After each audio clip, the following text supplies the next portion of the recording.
Fala, amigote. O João, lá de Minas Gerais, está perguntando: preciso fazer faculdade para trabalhar com CNC?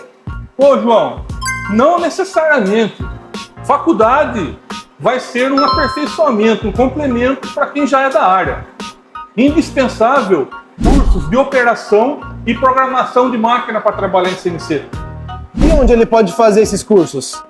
Existem várias escolas técnicas boas, Senai é um exemplo. Existem cursos online, existem treinamentos particulares, opções é o que não falta.